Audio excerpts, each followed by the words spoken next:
श्री स्वामी समर्थ. श्री स्वामी चरित्र सारामृत अध्याय 6. श्री गणेशाय नमः.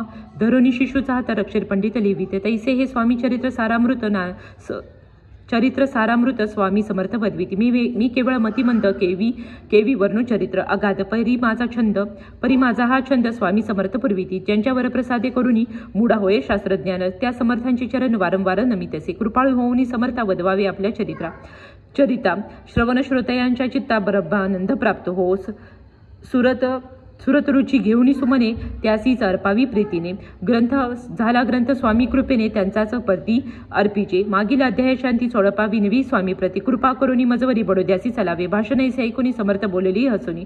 मल्हारावाची अमनी आम्हाविषयी भाव नसे म्हणून या त्याच्या नगरात आम्हा जाणे नव्हे उचित. अक्कलकोट नगरात आम्हा राहणे आवडे. ऐसे ऐकून येवानी चोळप्पा खिन्न झाला म्हणी. त्याने सत्वर येऊनी तात्याप्रती सांगितले. ऐसा यत्न व्यर्थ केला तात्या म्हणी चिंतावला. आपण आलो ज्या कार्याला ते न जाय सिद्धीसी. परी पाहावा यत्न करून यायचा विचार केला म्हणी. मग काय केले तात्याने अनुष्ठान आरंभले. ऐसे नाना उपाय केले परी ते सर्व व्यर्थ गेले. कार्य सिद्धीस न गेले. खिन्न झाले मुख त्याचे भक्ती नाही अंतरी. दांभिक सदनांते करी त्याते स्वामी नरहरी प्रसन्न कैसे होतील. त्यांनी माजविले ढोंगे आणि केली नाना सोंगे. भक्तिविन हटयोगे स्वामी कृपा न होय. मग तात्यांनी काय केले सप्तासी ब्राह्मण बैसले. गुरुचरित्र आरंभले. व्हावी स्वामी कृपा. परितयाच्या वाड्यात कधी न गेले समर्थ. तात्या झाला व्यग्रचित्त. काही उपाय सुचेना. मल्हारावून रूपाने पाठविले ज्या कार्याकाराने ते आपल्या हातून होणे अशक्य ऐसे वाटले. आता जाऊनी बडोत्यासी काय सांगावे राजयासी आणि सकळ जनासी तोंड कैसे दाखवाव्या. ईशा उपाय करुनी न होती स्वामी प्रसन्न. आता एक युक्ती योजने न्यावे पळवून येतेसी. स्वामी केवळ ईश्वरमूर्ती ते देणे हे तो मंदमती म्हणून योजिले कटपयुक्ती परी ते सिद्धीसी न जाय. असो कोणी एके दिवशी साधोनी योग्य समयासी.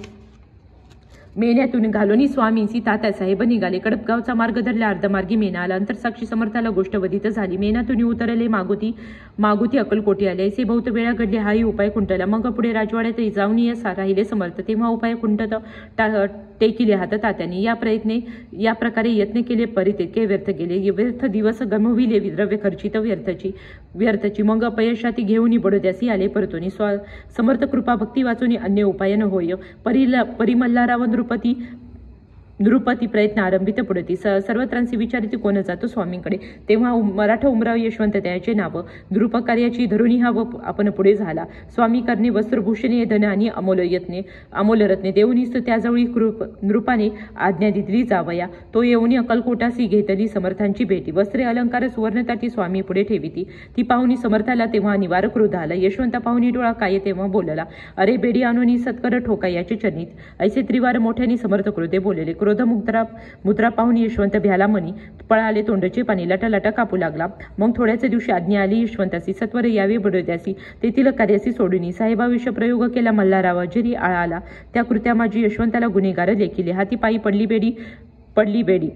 स्वामी वचनाती प्रचिती आली. अघटी लीला दाविली. ख्याती झाली सर्वत्र. समर्थांची अवकृपा जयावरी त्याच्या कष्ट होती श्री. कृपा होय जयावरी त्या सर्वानंद प्राप्त होय.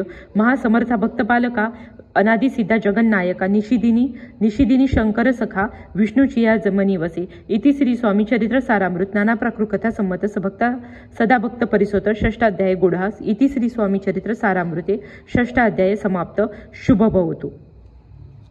श्री स्वामी समर्थ. श्री